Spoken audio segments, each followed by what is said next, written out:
Welcome back once again, guys, gals, and non-binary pals, to another spooky episode of Dick Rogers' Space Detective. I'm your host, Eleanor Barclay, and with me today is our engineer and co-host, Mike Nutley. Howdy. And special guest today is fellow N.E.R.D.S member, Daniel Castle. Good morning, Northeast Radio Drama Society. We've got a fresh episode for you, hot off the presses, just in time for that time of year we call Halloween. Yeah, this episode is unique, isn't it? In that it's actually a brand new episode. That's right. When looking through the archives, we found out that we didn't have an episode that was appropriately themed for the spooky season. So we here at N.E.R.D.S decided we should put something together ourselves. We have the rights after all. There's nothing stopping us from continuing the legacy. It's a bit out of the ordinary for a show like this, but last year we were hijacked by a fictional character, so it's not the strangest thing we've done. Yeah, we try not to talk about that. What if he decides to show up again? Who? You know, rhymes with Manzus. Oh, Zanzis. Don't say that name! Sounds like we've got a malicious mimetic entity on the loose. What? A malicious mimetic entity. Essentially a thing that technically doesn't exist, but is kept, quote-unquote, alive by people knowing about it. Kind of like Tulpa, or The Game. Oh, I just lost the game. And he broadcasts himself to all our listeners. Isn't that a problem? Well, the FCC has safeguards in place to protect against things like this since the 1970s. Yeah, but that was only ever applied to traditional broadcast radio and television. I don't think they ever caught up to the internet yet. Guys, we are on the internet. That episode is still up. Anyone who listens to it could spread the Malicious mimetic entity? MME for short. whatever. So what should we do? Should we call someone? Who do we even call for something like this? I wouldn't worry too much about it. It's not like we have Joe Rogan levels of listeners. Then we'd have reason to be concerned. What if we only have one listener, but it's Joe Rogan? That would be super scary and a reason to be concerned. Besides, if we called someone to report it, then there'd be at least one other person who knew about it. And they might have to report it to a supervisor, and maybe there would have to be a committee to investigate it and try to stop the spread. There's no telling how much worse it could get just trying to get help to stop it. Right, so best let it go and hope for the best. But if we did decide to call someone, it'd be like the duo in today's episode. That's right. See, fairly recently we found some success when a duo of blue-collar monster hunters and figured Halloween is the perfect time to flesh out our little duo and give them a bigger platform. Today's episode is actually also a sequel to an older episode that never got a proper follow-up. Eagle-eared listeners might be able to figure out which one in Dick Rogers Meets the VanHelsing Brothers. Why are you both so calm about this? Roll the episode, Mike. Rolling.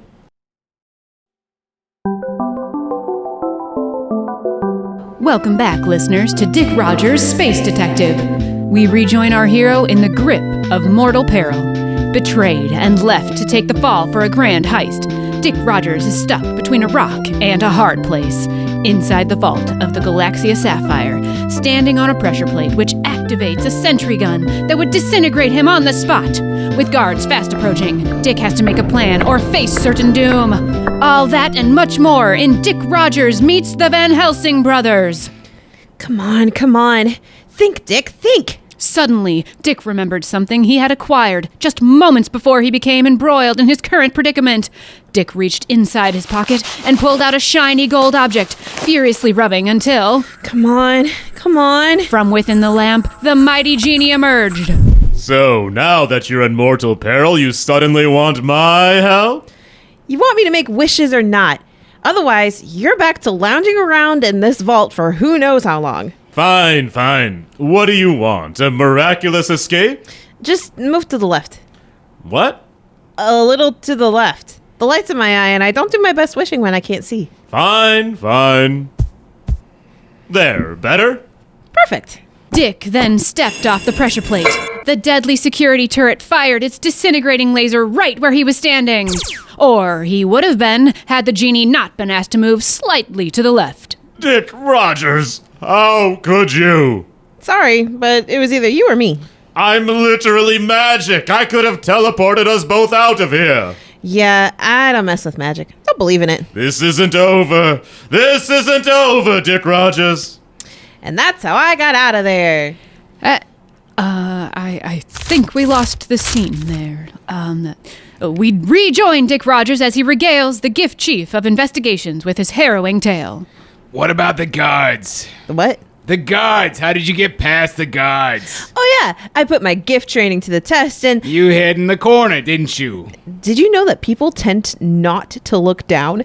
It's fascinatingly easy to exploit. Dick, losing the Galaxia Sapphire is a bad look for the gift, especially considering one of our own was duped into helping the thief take it in the first place. I'm sure we'll get it back. I'm serious, Dick. If you don't start actually solving some cases soon, it'll be your badge. You hear me? I got it. Yeah, you will get it. The chief slid a file across his desk. This case has really been racking up some numbers. Murders. But you'll see there are some strange details. These images are rather shocking, almost like... The victims were literally scared to death. These are all locked room cases, too. Locked from the inside, Dick. I know what a locked room case is. Some days I wonder. The other wrinkle is they're all happening in the same apartment building. And the more cases fit this pattern, the more people are starting to suggest that they're being perpetrated by something supernatural. Geez, Chief, don't tell me you believe those crackpots. Dick, you just fed me a story that had a genie in it. Did you believe it? Get out of my office! Dick wasted no time making his way to the scene of the most recent crime. Well, I gotta get coffee first. This is gonna be a long one. Dick wasted some time stopping at the local Spacebucks for a hot cup of joe. Ooh, and maybe a bagel. And a bagel. Or maybe a donut instead. Getting chewed out by the chief always gets my sweet tooth acting Dick up. wasted no time getting to the crime scene. All right, I'm going. Meanwhile, VanHelsing Brothers, they spook you, we spook them. Yeah, we got an opening. We'll meet your guy at the scene. What's the address? Yeah, I know the place. We'll be there ASAP. Hey, Johnny, we got a case. Finally! Been itching for something good since that malicious mimetic entity. Just let me feed the choopy capybara real quick. Dick arrived at the scene of the crime, an apartment building. The victim's apartment was on the 14th floor, so Dick took the elevator. This has gotta be the slowest elevator I've ever been in. And while we wait for the elevator to slowly ascend the building, here's a word from our sponsors.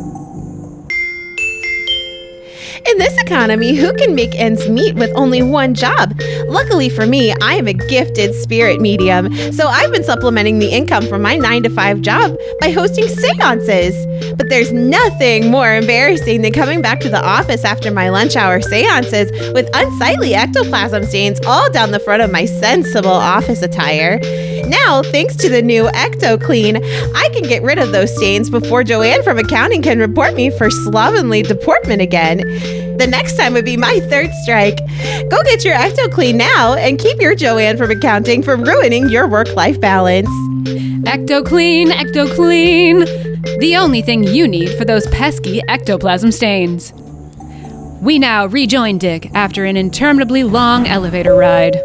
After a short search, he found an apartment door with official gift caution tape across it.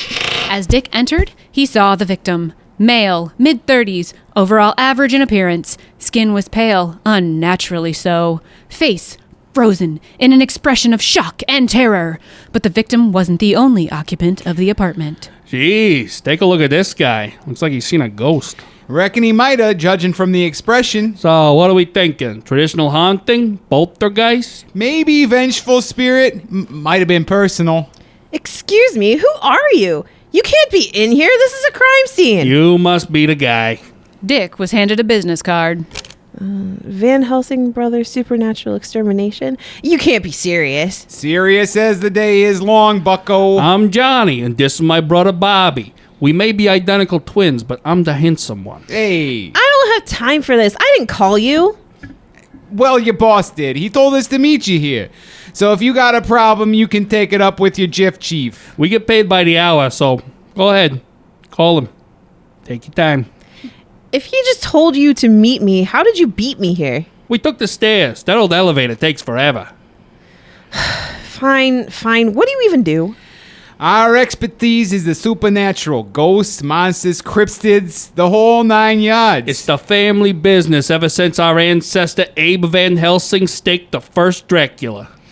Jeez, do you get paid by the line too? No, and we ain't getting paid until this case is solved. So, whenever you're done barking at our credentials, we might as well get back to work. Dick grumbled, but let the two supernatural exterminators continue their investigation. All right, let's get a look at the victim. Yep, no pulse. Definitely dead. Really? This is a murder case. Of course they're dead. You be surprised. And that don't mean they ain't gonna get up and move around again. Cases of possession, zombies, or Draculas are not uncommon. Don't you mean vampire? Yeah, but they hate it when we call them Draculas. It's a good way to see if there's one in the room. They get real offended. Say, you been in the sunlight lately, Dick? Is that a mirror? Just checking. Okay, moving on to the point. What, in your expert opinion, is going on here? Well, it's early to say, but I definitely think we have a case of a Class 4 haunting. Class 4? Because there's a dead guy involved. Once a haunting gets lethal, it gets elevated to Class 4. 2 bodies is a Class 5. Right. Here, hold these.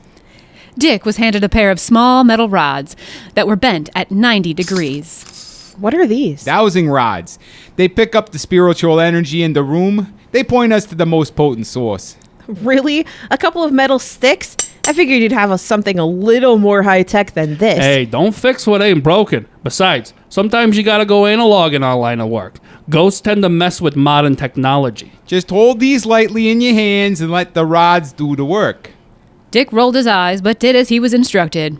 To his own surprise, the metal rods began twitching in his hands, turning as if guiding him somewhere. Ooh, looks like we got a trail. Dick was guided through the apartment, eventually coming to the bedroom, most notably, the doors of a large walk-in closet. I see the rods crossed. That means we're right on the spot. Bobby opened the doors to the closet. At a glance, it seemed normal, but the longer the trio looked into the doorway, the more unsettling it became. The fluorescent ceiling light could not penetrate the darkness radiating from that open doorway. If anything, it felt as if the inky black void could invade the rest of the room at any moment. Johnny produced a flashlight from his belt and turned it on, the beam of light barely penetrating the closet. It began to feel like the three men were looking into the open maw of a great beast, ready to swallow them. Yeah, this is eating up any light around it. Whatever's lurking here made this place its home a long time ago. And I have a feeling our friend is still in there. So, what do we do? Well, we got this here, an ultraviolet light emitter. Crank this sucker up and it's like a miniature sun goes off in there. Technically, it's for Draculas, but sometimes it works for ghosts too. Bobby took the cylindrical device and turned a knob on it before pressing a button, tossing it into the closet. You might want to cover your eyes. Dick quickly donned the goggles he usually wore when flying his ship in open space. Ah! My eyes! The goggles do nothing! Yeah, that's why we just turn around. You could have told me that! You'll be fine. The blindness should be temporary, I think. You think? Oh, wait. I think my vision's coming back. See? Told you. So let's take a look at what we got here. Dick was speechless as he regained his vision. Trapped by the UV light was the ghastly humanoid form of a person who had once belonged to the world of the living. So, what do we do with it? Well, you're the detective. I'm pretty sure this is the part where you interrogate your suspect. All right. Hello there, Mr. Ghost. Do you have a name I can call you?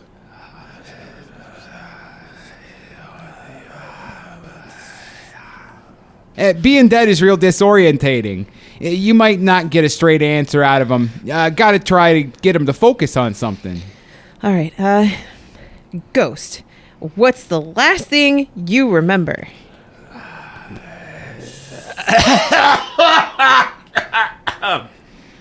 It came through the walls.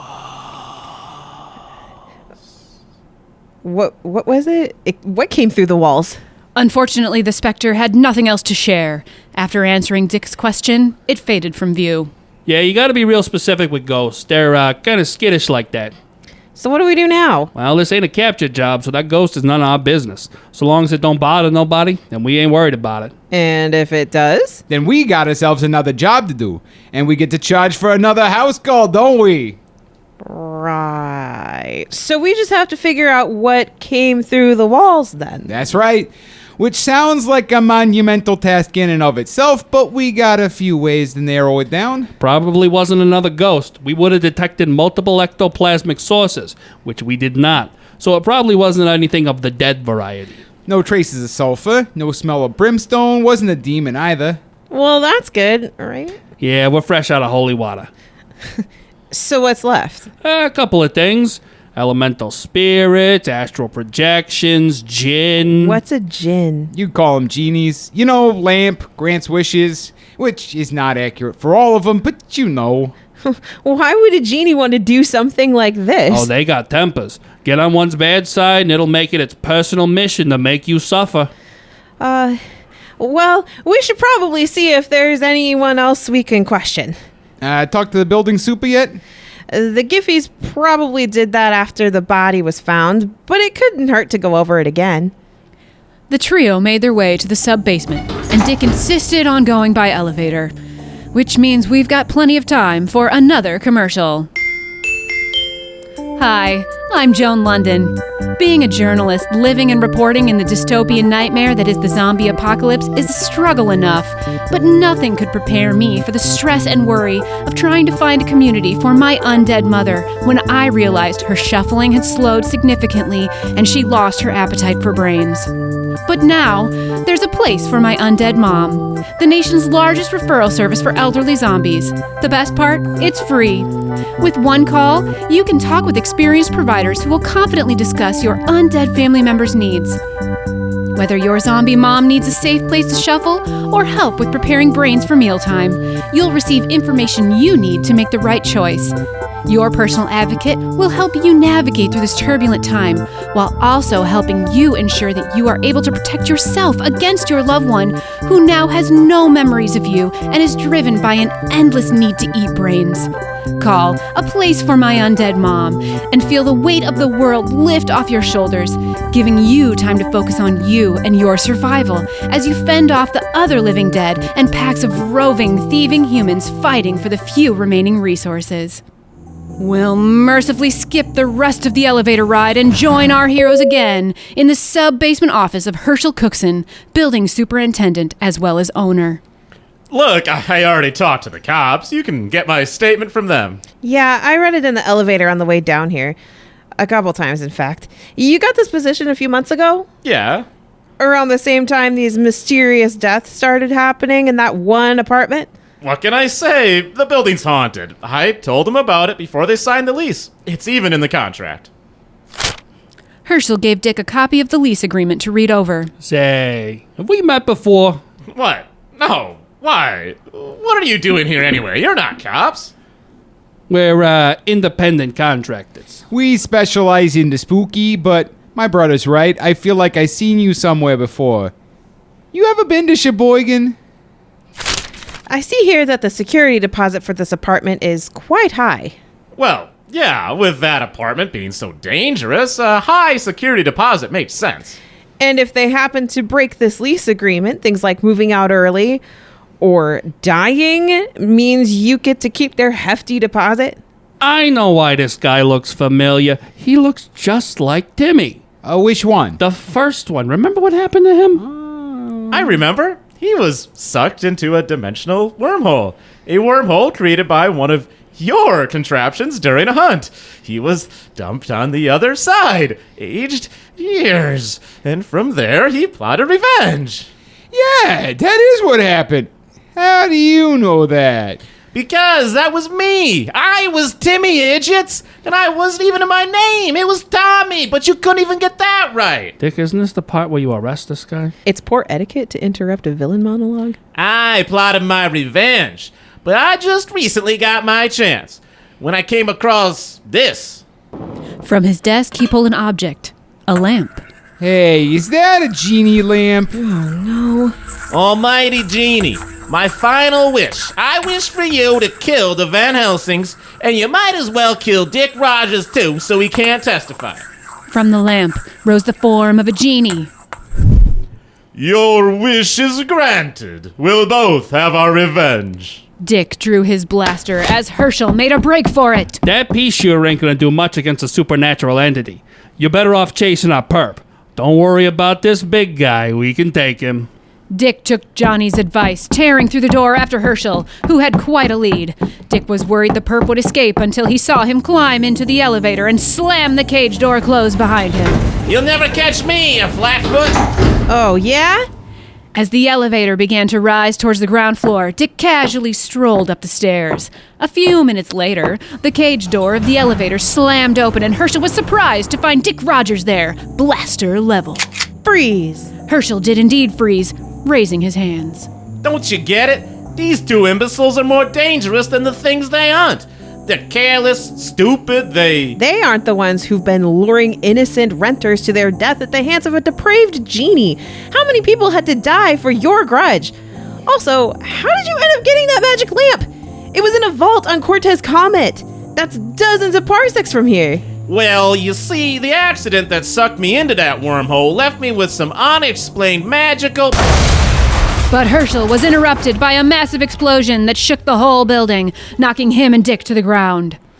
They're dead! Ha ha! Finally! It doesn't matter what happens to me now. My revenge is complete, and soon the genie will be coming for you, Dick Rogers. Just then, two dusty, soot-covered figures stepped out of the smoky stairwell. We came. We saw. We caused thousands of dollars of property damage. What? How? Come on, you really think something like a genie could take us? We're a bit tougher than that. I mean, everyone knows lamp genies are lightweights. The ones you really gotta worry about are ring genies.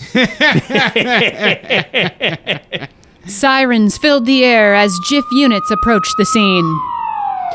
Looks like your little revenge plan has failed. You want I should read you your rights now? This ain't over. This ain't over, Dick Rogers. Yeah, that's what the genie said. And as the Giffies arrested Herschel and hauled him off, so ends another adventure of Dick Rogers, Space Detective. Where there's danger, where there's excitement, where there's mystery, Dick Rogers will be there. But I don't do magic. But, dear listeners, our last sponsor tonight does do magic. So here's one last ad. Hey there, besties! It's your close personal friend, Skeevy Mike! And have I got an opportunity for you? You know how they're making a second Beetlejuice movie? Do you remember when a fine voodoo practitioner used magic powder to shrink Beetlejuice's head at the end? Spoiler alert! Once that movie comes out and Michael Keaton's head is tiny all throughout, it's sure to be the next big trend. Well, I've managed to whip up a batch of head shrinking powder that really works, and I'm willing to cut you in on this huge money-making opportunity. It's just $999.99 for the sales kit and product, but if you get 4 people to sign up under you, I'll refund your initial investment, and from there on, it's all profit. Join the Skeevy Mike sales team today. Get the sexy shrunken head all your friends will be dying to have, and start your road to financial freedom. Just grab the cash and pull into the alley behind the hardware store. It's under the bridge. I'll be there with the biggest opportunity of your life. That was actually pretty good for something we wrote ourselves. Speaking of someone who would love to Vini Vidi Vici, the plot was so engrossing I totally forgot about our Zanzas problem. Yeah, me too. You said the name. You're really asking for another manifestation. I can't believe you'd tempt fate like that. Eleanor, wait. There's no way he'd break in at the end of an episode like that. He's way too much of an attention hog for that. You're right, Mike. If he was gonna hijack things, he would have done it at the beginning. It's been a whole year. If he had the required amount of power, I'm sure we'd have heard from Zanzas before now. And we did destroy that circle of power we found chalked on the floor after the takeover from last year. I'm sure. At last, after 10,000 years, I'm free. No, sorry, it was just me. I figured out I can do the voice, and I thought it'd be a fun prank. Out, Daniel. I need you out of this room, away from the microphones, until my heart rate is out of the red zone. I'm sorry, guys. It was a bad idea. I'm sorry. Okay. I can hear myself again over the sound of my blood rushing through my veins. Anyway, thank you again for joining us this month for a special spooky episode of Dick Rogers Space Detective. We're on Facebook at Dick Rogers Pod, on Instagram at Dick Rogers Space Detective, and Twitter at Rogers Space. And you can join the nerds on Patreon at patreon.com/space_detective. And make sure to join us for your next Dick appointment. Same space time, same space place. Good night, everybody! This episode's nerds are Angela Ventris as Eleanor Barclay, narrator, and Joan London. Michael Storm as Mike Nutley, the Genie, the Ghost, Herschel, and Ski Mike. Logan Wright as Daniel Castle and Johnny Van Helsing. Brittany Stone as Dick Rogers and Millie. And Nicholas Johnson as Jiff Chief and Bobby Van Helsing. Dick Rogers Meets the VanHelsing Brothers was written by Logan Wright, Nicholas Johnson, and Angela Ventris. Music by Nicholas Johnson, sound design by Michael Storm, and audio editing by Nicholas Johnson.